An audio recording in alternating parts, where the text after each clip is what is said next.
We've all been witness to the dreaded bad sequel. It doesn't matter the medium, there's always an instance of a relatively good thing having a follow-up that fails to come close in just about every manner. Be it completely unnecessary like Hocus Pocus 2 or a full-on travesty like American Psycho 2 All-American Girl. Yes, this exists. You're able to find these in every shape and form, especially video games. It's just with gaming, things tend to be a little more polarizing. What is bad or disappointing for one person might be another's entire childhood and or one of the best things they've ever played. Kinda like how growing up, I was under the impression that the Star Wars prequels were terrible, and now maybe not so much. This is where the fun begins. Look, it's always sad to play something after loving the original and feel that sense of buyer's remorse. Although I'll still throw down over Final Fantasy 13 any day of the week. In the interest of keeping a concept like this fresh, I will be veering away from some of the usual suspects. Do we really need another person dunking on Sonic 06, Duke Nukem Forever, or Pac-Man 2, according to a quick Google search? No. Especially because Pac-Man 2 ain't that bad, just a little misunderstood. What's bad may be subjective, but you know what? Some of these are gonna be objective. If I find out there's anyone out there who thinks Bomberman Act 0 is peak gaming, I'm gonna have to rethink some things. So yo, it's Austin, and today we're digging up the graves of yesterday and now to talk about some bad and disappointing video game sequels, at least to me. As I was writing this thing, I was sitting there thinking that something like this needed a bit of a personal touch, you know, digging up that teenage angst from 16 years ago to relive over and over. Looking at you, Unreal Tournament 3, what's a sequel that you thought was bad? Like I says, we all got one that I'm sure no one else agrees with, so we might as well start a cool skirmish down in the comments section, but like, a nice friendly one. I'm not gonna spoil the rest of this video, so I might as well say the opposite. Best sequel? Virtual Tennis 4. For sure. We've got a lot of stinkers to get into across all sorts of different platforms and devices with different logins, so before we get started, I've got a word from today's sponsor, Keeper. When it comes to logging into different devices, using different passwords with different accounts and different video game providers to access games that I may not have access to anymore anyways, I sure have a lot of passwords, which can be a dangerous game for some of us. So with Keeper Password Manager, I can easily, well, keep track of everything. I've been using Keeper myself for a good bit now, and their secure, certified, tested, and audited password security platform has been great for day-to-day usage. It even works on multiple devices, so yeah, I don't have to spend like 2 hours trying to type in a complicated password with my thumbs. Keeper has everything sorted behind a single master password, which is all you'll need in order to access everything that you're logged into. Never again worry about having to reset your password for not remembering the various strand of numbers and characters that you put at the end of it. That and Keeper will instantly notify you if your passwords have been found online with Breach Watch. This level of care for stored security also extends to personal items like credit cards, passports, and important documents. It's all about simplifying personal cybersecurity. With over 230,000 5-star ratings across various app stores and the title of US News' Best Password Manager of 2023, Keeper is a highly regarded security and encryption service for passwords. So if you're wanting to up the ante on your privacy and keep logging into the World Wide Web without having to juggling all sorts of password resets, head on over to keeper.io/Austin and use the code Austin50 to get 50% off any personal and family plan. That's Austin50 for 50% off today. Thanks to Keeper for the sponsor, but now that we're all buckled in, it's time to veer a hard left into the world of disappointing and bad video game sequels. And you know what? I think we should start hard out of the gate with some of the titles that may or may not be responsible for ruining an entire franchise's lineage. The live-action Lion King of video games. Anyone who's played Earthworm Jim 3D knows what I'm talking about. Get in. Or get out. Earthworm Jim was one of those bizarre you had to be there type of games from the 90s. The first two were these solid platformers that hit a vast majority of mainstream consoles and PC, all by Shining Entertainment, who, if you don't know, are responsible for some of the most mixed reception games you've ever played. They'd eventually become Double Helix and then turned into Amazon Game Studios, where they'd continue that tradition. However, the first two Earthworm Jims were classics in multiple ways. The world and stage design were super unique. The animation was crazy for the 16-bit era, and put together with its sense of humor, lightning in a bottle. Groovy! Only in the 90s would a character like this be popular enough to get himself a freaking kids television show that ran for 2 whole seasons. What? Well, surely the original publisher, Interplay, was gonna want to capitalize on this success, so they'd wind up trying to make a brand new sequel for the Nintendo 64, one with a totally different developer, Viz Interactive. The end result? Something that was nominated as one of the worst games of the year by GameSpot. Earthworm Jim 3. 3D in some regions is one of those releases you play and realize just how bad some mascots had it in that transition to the third dimension, especially when it was made by a totally different company. We'd already seen good leaps like with Super Mario 64 or even Pac-Man World a month prior, so when Earthworm Jim comes farting around the corner feeling dated in every aspect and not quite understanding the appeal of the originals, it was bound to be a massive failure. And what a failure it was. On its own, Earthworm Jim isn't the worst game you've ever played. It's got a lot of slowdown when there's a lot happening on the screen, the shooting feels really lackluster, but the actual moment-to-moment gameplay isn't bottom tier. In fact, it's not a very glitchy title either, it's just incredibly uninspired compared to its predecessors. Despite taking place entirely inside Jim's own brain, most of the levels feel like they were yoinked out of the Academy for generic platformers. I think Gex 3 had a better variety of things to do and places to be. Speaking of, compared to other platformers on the same console, Jim just doesn't have much going on. The actual platforming is bare bones, the combat actions are basic, and it totally lacks the groovy pizzazz of the 2D counterparts. I don't know how you make Earthworm Jim, of all characters, a run-of-the-mill time, but Interplay sure did it, before promptly ending the franchise. Unless you count that Game Boy Color game, I guess. Still waiting on that Earthworm Jim 4. It's only been like, what, 16 years? Surely it'll hit the Intellivision Amico one day. I'll sue! Jim was absolutely a product of the 90s, a total flash in the pan of popularity, and something that Zoomers probably look at and go, huh? But this is just the beginning. How about a game that only a very small burst of people might know about? If you were playing first-person shooters in the early 2000s, you might have heard of No One Lives Forever. And if you haven't, change that ASAP, is what I would say if it was easily accessible on a single digital store. The inferior PlayStation 2 version, or emulation, it is. No One Lives Forever and its sequel, A Spy in Harm's Way, are the story of Kate Archer, a cool spy in a 60s Bond-esque thriller. Both of these games by Monolith Productions, the people behind classics like Blood, Tron 2.0, and Fear, were highly regarded around the time of their release, and truly refreshing in a time of FPS titles being known for serious or campy hyperviolence. It had this wacky sense of humor, reflected spy films from the era, and all essentially being the more goofy version of Perfect Dark, which has its own awful prequel. Don't play Perfect Dark Zero, that thing sucks. Unfortunately, the only way I got to experience this as a kid was through the less than stellar PlayStation 2 port, and years later, since it was a pretty violent M rating when I was a wee child. But this ain't about In Harm's Way. What happens when you take the fun spy thriller out of the game meant to be one of those and instead turn it into a ruthless, nay, nearly relentless corridor shooter? Well, you get Contract Jack, that being an acronym for just another contract killer, which really sets the vibe for this whole thing. Take out Kate Archer, the charismatic, fun-loving cornerstone of this franchise, and replace her with someone who I can only describe as a dude. Unfortunately, No One Lives Forever wasn't setting the world ablaze with sales despite both games being critical darlings, so they took this world, tossed dude into it, and what we get is something that feels like a crappy Medal of Honor clone. It's even got the little compass on the screen. Just replace any sense of hit detection with waves, and I mean waves, of enemies running at you and dying in mass.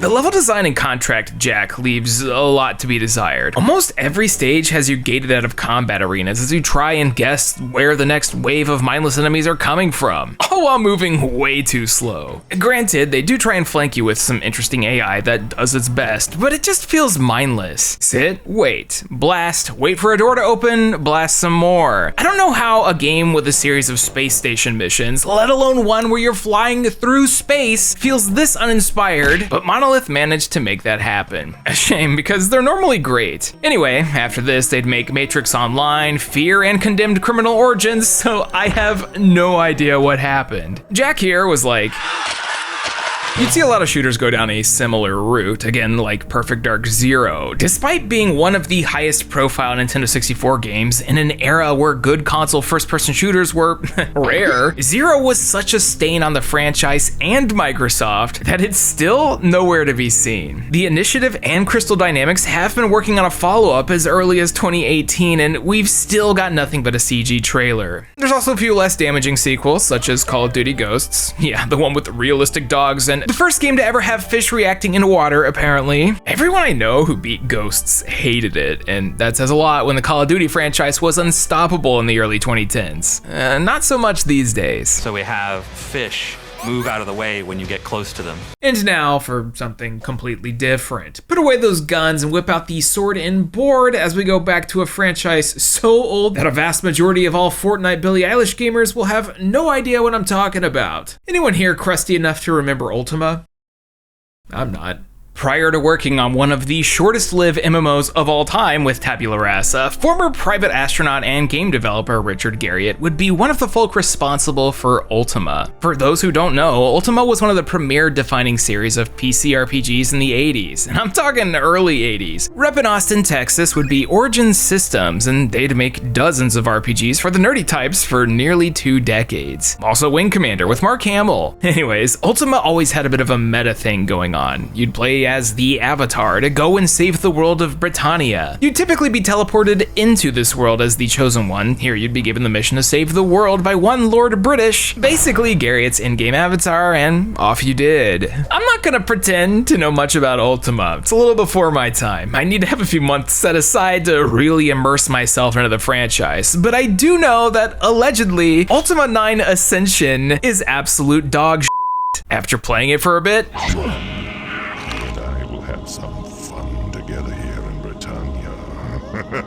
Yeah, it sure is. Taking the isekai aspect way too seriously, you start out literally in Austin, Texas. Like, you play as a dude about to start playing a video game. No longer do you get suddenly whisked away into your quest. You first gotta watch commercials for EA Sports, put on your pants, and then you can try and save the world. EA Sports. It's in the game. Right off the bat, Ultima 9 feels terrible. I know 1999 was still early for 3D video games, but whoever thought item management and movement should be done by holding down the mouse button needed to, stop. Look, it's not all Origin's fault. There's a big development hell story with this one. Electronic Arts had acquired Origin in the middle of development and started putting big deadlines on them in order to get this thing out. A lot of people left the studio, and apparently 4 different versions of Ultima 9 were made and scrapped. That includes both gameplay and story elements. It's a whole thing I'm not gonna get into now, but the final, barely passing the finish line product they released is an absolute mess. It feels awful to play. It glitches and crashes constantly. The RPG mechanics are bad, and it totally disrespects the decades of lore they put together beforehand. Ultima 9's failure was such a big deal that Electronic Arts canceled a bunch of games, including a sequel to Ultima Online, shuttered the studio a few years later, and that'd be that for Britannia. Poor Lord British. The failure of Ultima 9 as a sequel and the ending of a franchise while simultaneously destroying decades of lore, and to some people, the lineage should not be understated. I just think it might be a little bit before the modern gamer's time. Although I think all they gotta do is give it an anime reboot and we're good to go. Like the Japanese Famicom port. Yeah, localization goes both ways, baby. It seems like a lot of older or retro sequels tend to avoid the limelight these days. Since the audience for gaming has grown exponentially, something like Sonic the Hedgehog 06 or Dragon Age 2 is gonna catch a lot more flack. You can thank internet discourse, of course, the place where the most sensible people hang out. Anyways, I think there's maybe a slim chance that someone out there has played Journey from Darkness Strider Returns, and if you have, you know. This thing sucks. The original Strider, heck, most of the games in that series are bona fide classics. From the arcade original, the fantastic NES adaptation, the PlayStation reboot, it doesn't matter, Capcom Strider rules. Always loved seeing Hiryu and one of their crossover fighters. However, if you've played the original Strider 2, Journey from Darkness, specifically on the Sega Genesis, you'll be greeted with one of the crappiest follow-ups you can imagine. Mostly because, hey, it wasn't actually developed by Capcom. Welcome to Strider 2 by Tiertex. It chugs, it's hard in the wrong ways, the hit detection is off, the enemies constantly spawn off camera, and you're gonna spend more time dying than trying. Journey from Darkness Strider Returns was one of those licensed published Capcom games, and it shows. They don't seem to like it very much themselves, considering they never actually acknowledge it, and ended up creating their own Strider 2 for the PlayStation 1 down the line. That game rules. Also Stinky from the same era, Double Dragon 3, The Sacred Stones, aka the first time I played a video game and got so frustrated I couldn't beat the first level, I threw a massive fit. 3-year-olds should not play Double Dragon 3. Sacred Stones is a title that, by all means, should be good. Technos' Double Dragon franchise was off to a great start with some arcade bangers, as well as some good ports of the first two. When it came to early beat-em-ups, this was about as big of a name as you could get, which makes this thing all the more disappointing. Double Dragon 3 is hard. Like, really hard. Too hard. The kind of difficulty that sells Game Genies because it's messed up. You control either Jimmy or Bimmy because, haha, classic localization typos, and you're going after the subtitle of the game, The Sacred Stones. The part that makes this hard is that you don't have any lives, at least not in the traditional sense. You got one life per character, and you only have one character for a good bit in the beginning, and if you die in the first few screens, be it through combat or just getting knocked off the stage, too bad, kid.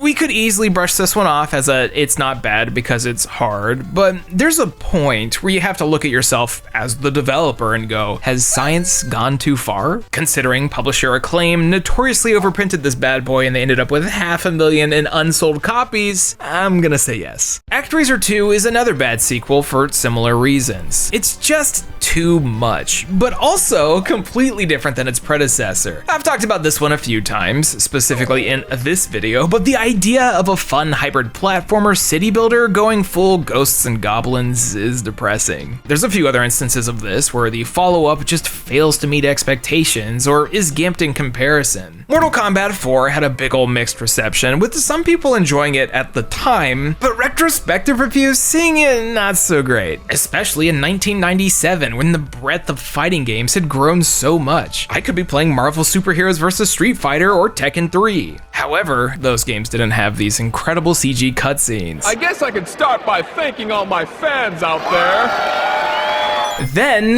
there's Bubsy 3D. Enough said. Not that the originals were really good in the first place. The music in this thing feels like I've got a clock ticking down to my own personal destruction, and I cannot believe this was made. Yet somehow I'd rather play it than Strider 2. Take that however you'd like. What could possibly go wrong? Honestly, I'd rather play neither. Man, we could pick on retro games all day for whatever reason. Some of these were actually bad, others were made by people that thought they knew what a game should feel like, and a lot of the times that was just misunderstanding what video game difficulty should be. Like, hey, maybe we shouldn't try and make all the kids cry. Some of those might have been a little rough around the edges, but what about a game, or a sequel rather, that's a complete disaster? I don't know if anyone out there played Dynasty Warriors 9 at launch, but if you did, you already know. The main menu kind of tells it all. Bare bones options, no logo in sight, Prime Video Games. Well, anyone who was around at the time knows that Dynasty Warriors 9 was a massive disappointment. Not familiar? Let me fill you in. The Dynasty Warriors franchise, also known as Shin Sengoku Musou, are a very long-running series of games that have you doing one thing and have barely changed since the early 2000s. Take a hyper-romanticized version of the Chinese Three Kingdoms period, take one of now well over 100 characters and engage in big warfare. If you've ever wanted to play something where your kill count is well into the thousands, then Dynasty Warriors might be for you. We got sequels, we got spin-offs, we got whatever Berserk Band of the Hawk was trying to do. You'd see one or two new games or spin-offs like Empires and Extreme a year, and you knew what you'd be getting into. Most of these are solid 6 or 7s out of 10s. A good time co-op at 2 in the morning with a bowl of Doritos and Mountain Dew, and prime good memories for any millennial. That is, until Well, Dynasty Warriors 9 dropped the ball so hard, we haven't seen a new entry for 6 years. Dynasty Warriors 9 needed more time to bake, a lot more. Out was the stage-based levels, and in was a big open world map per campaign with fast travel, lots of movement, and the feeling of glorious video game war. It just totally drops the ball in the process. You know what Muso needed? Ubisoft Towers. This is 2018, by the way. Same year as Red Dead Redemption 2, we're looking at backgrounds like this. Dynasty Warriors 9 was notoriously buggy at launch. The options for what you can do were confusing and totally overwhelming out of the gate. You'll be playing for maybe 10 minutes and then be thrown pages and pages of information before then being shown a whole gallery of new characters you unlocked, one at a time.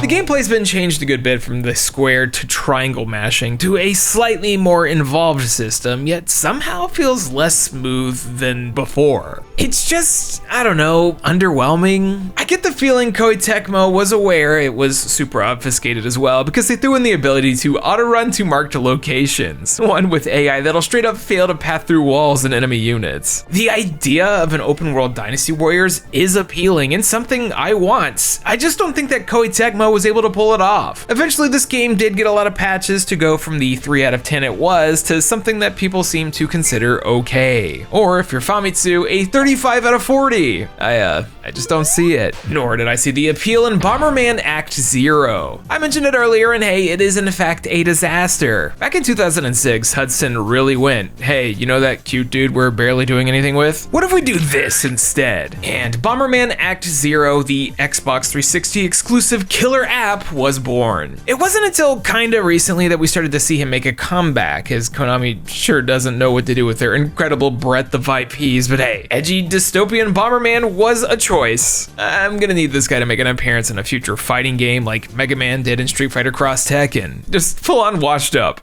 Speaking of washed, how about Shenmue 3? No, seriously, I'm not sure. I never got around to playing it. All I know is that a few of my friends have, and they've been permanently altered by it, so I've been hesitant to say the least. There's a debate to be had for sure on whether or not Shenmue was ever good in the first place, but you can't ever erase those good memories, no matter how many 2-hour essays from Sega haters you toss my way. Shout out to Shenmue 3 for being the only time I pulled my pledge from a Kickstarter before it completed. Maybe those $30 would have helped. I just don't think anything could have helped State of Emergency 2. Never heard of this? Or even the original? Well, then you might be a baby, in which case, turn the video off. It's about to get violent. State of Emergency is a, now at this point, early Rockstar Games published title for the PlayStation 2 that kept the spirit of the company at the time, while feeling like a Dreamcast arcade title. It was at least popular enough to get a greatest hits reprint, and having finally played it as an adult, I understand. In State of Emergency, you do what's essentially Crazy Taxi and Jet Set Radio, but with murder, or in this case, Smash the corporation. Funnily enough, State of Emergency was developed by Viz Entertainment, who did Earthworm Jim 3D, hello again. And while it's a little edgy and 300% stupid, it's a solid arcadey experience that is completely unlike anything you'd see in 2024. It's colorful, violent, satirical, overtly political, and anti-corporation in a way that's so ham-fisted you'd think it's a joke. State of Emergency is one of those fake games you'd see in the background of a Lifetime original movie where they think the neighbor's kid is a problem child. I love it. Although I might have become the problem child if I was a fan back then and got my hands on State of Emergency 2. Developed and published by two entirely different groups than the original. How does this happen? State of Emergency 2 is a title with practically nothing about it on the internet. Like, actually, the wiki page has a bigger word count on the source list than the rest of the article. All you really need to know is that this one's got itself a fat 4 out of 10, and I could tell within 2 seconds of playing it. How?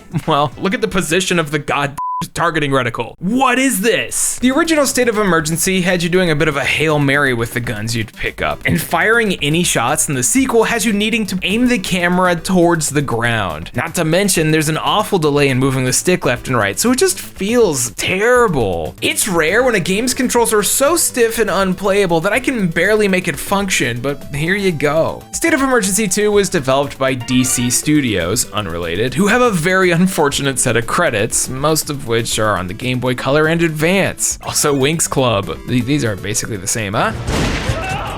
Yeah, Winx Club. Beyond the fact that simply moving around is a battle for my freaking life, it's also a completely miserable vibe and misses the point of the original. Ditching the fun, fast-paced, ridiculous arcade action, the sequel is a much more serious, standard action title. It does attempt to take place in the same world and live up that 1984-esque corporation-run government setting, but you know, takes itself seriously. Hell, has a story at all, which the original barely did. Just make sure to never get hit, ever, because if your health is low enough, the screen will be so blurry you can't see anything. Not that there's anything interesting to see. The level design is simple, but checkpoints are so spread out that when you die, and you will die because enemy aim is godlike, you'll be sent back 5 to 10 minutes at a time, which is just great. It might just be because I love the colorful, chaotic nature of the original. Hell, the main gameplay mode was even called Chaos. But Emergency 2 feels like someone got the IP for cheap and just wanted to milk something that had that Rockstar stamp on it. As you'd expect, the reviews from the time reflect that. State of Emergency is one of those weird releases that falls between horrifying, and that's just how it was back then, but it's at the very least fun and still playable today. The sequel is awful in every manner and should be avoided if only for these stupid turrets that require you spend 10 plus seconds to line up shots without getting pelted by bullets. Avoid. By the way, this thing came out all the way in 2006, February 14th, 2006 to be precise, my birthday. One with a cursed selection of sequels by the looks of it. Grandia 3 sure was a bad time. Man, talk about JRPGs. I think I got a lot of personal disappointments with that. Actually, just disappointments in general. Sometimes a sequel to a game that you really like will come out and it's just not your bread and butter. Not necessarily bad, or like Babylon's Fault here, but like, that sucked. In parentheses, for me. So I figured screw it, we might as well talk about a few of those, and while I'm talking old school, we might as well keep it old school. Number 5, Devil May Cry 2. What the heck happened? Number 4, Spyro Enter the Dragonfly. What the frick? This isn't my Spyro the...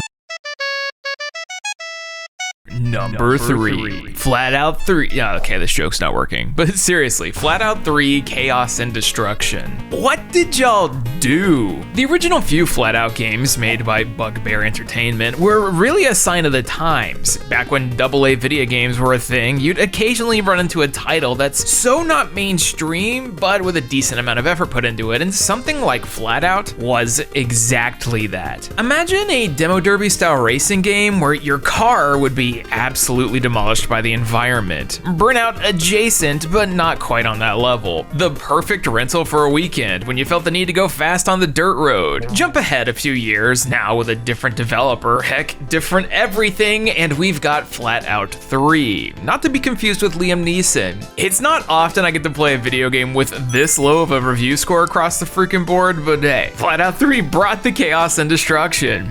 Imagine, if you would, Criterion's Burnout, but awful. That's all you need to know. I really dug the first few Flat Outs, but this thing was an insult to that franchise, and also the time of the player. The controls felt bad, which is just the worst thing for a racing game. The AI racers are either broken good or broken bad. It's filled with glitches. The collision detection leads to annoying situations where you'll just kind of flop off a ramp, and it was one of those releases trying to be edgy for edgy's sake. It seems like everyone agrees on this one, and Flat Out 3 was promptly taken away from Team 6 Game Studios, who seem to be responsible for even more lackluster racing games year after year. Don't play Road Rage, just don't do it. Flat Out 3 was incredibly disappointing to my young adult self, but on a more, me note, there sure were a metric frick ton of JRPG sequels that were totally disappointing. Tales of Zestiria was a game that I thought was gonna be awesome at first glance, but it had a ton of backtracking and a bland Chosen One story that really detracted from the rest of the experience. Vesperia was always my jam, same with Eternia, and Zesty here feels sauceless. Don't even get me started on just about every Star Ocean title after 2. I have no idea what was going on with the second most recent one, Integrity and Faithlessness. Not just an awful name, but an overall bad experience with lackluster character design and the most undercooked steak of a story you've ever played. played. You would expect cutscenes in a game like this, but most of these are just kind of standing around and listening. We could dance around JRPGs all day. Like I said, Grandia 3, Final Fantasy 13, Breath of Fire, Dragon Quarter. I refuse to even look at Final Fantasy 4 after years. But to me, the biggest JRPG disappointment has to be Suikoden 4. One you probably haven't played. For those who haven't played a Suikoden before, go change that ASAP, or just keep pestering Konami for that remaster they've apparently been working on.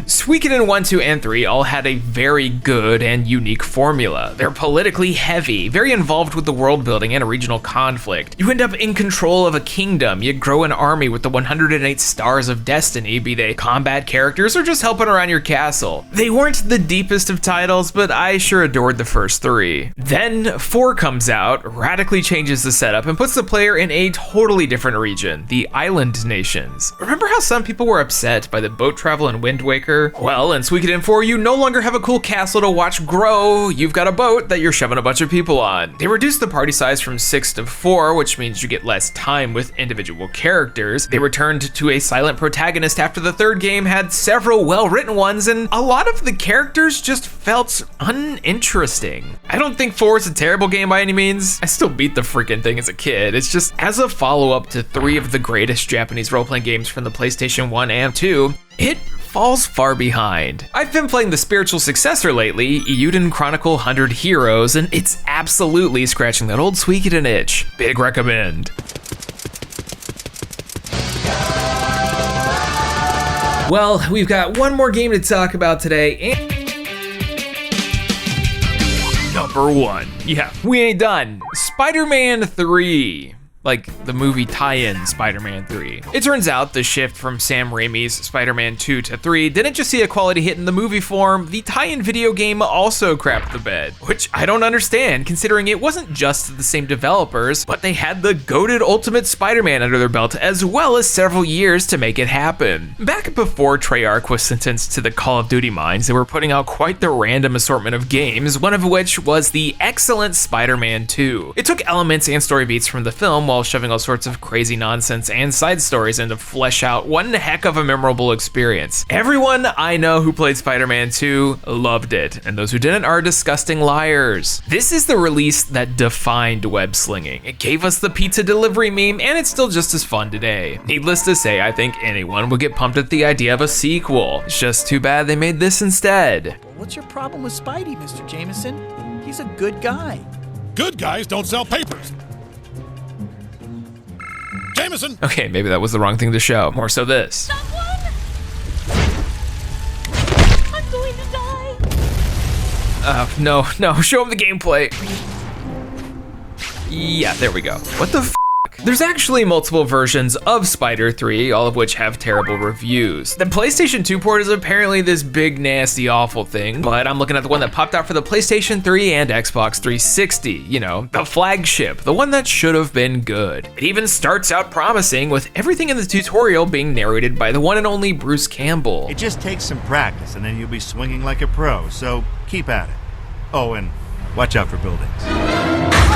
It's just a shame that everything after this is a massive setback from its predecessor. Following the same basic plot structure of what is easily the second messiest Spider-Man film, sorry Jamie Foxx's magical electric teeth, Spider-Man 3, the video game, is like watching the thing you like slowly unravel into a pile of garbage. Activision had promised that this was gonna be bigger, and frankly, it is. New York is depicted to be way larger than in Spider-Man 2, so there's that hope of, you know, things to do, places to be, and people to see. Most importantly, pizza to deliver. Spoilers, there's no pizza. For the time, this was quite the feat. A giant city without any loading zones, promises of tons of missions and challenges, secret tokens, and stuff to find around the map. Then, like the film, you realize it's all incredibly half-baked, without much substance, and lacking any kind of light-hearted fun, or like things to do. Despite releasing several years later, the combat feels dumbed down into a low-tier button masher. Web swinging somehow feels worse. I appreciate that you need to attach yourself to buildings once again, though you're unable to do the same tier of dumb swinging you could in the second or even Ultimate. But hey, at least you get to walk around as Toby Peter.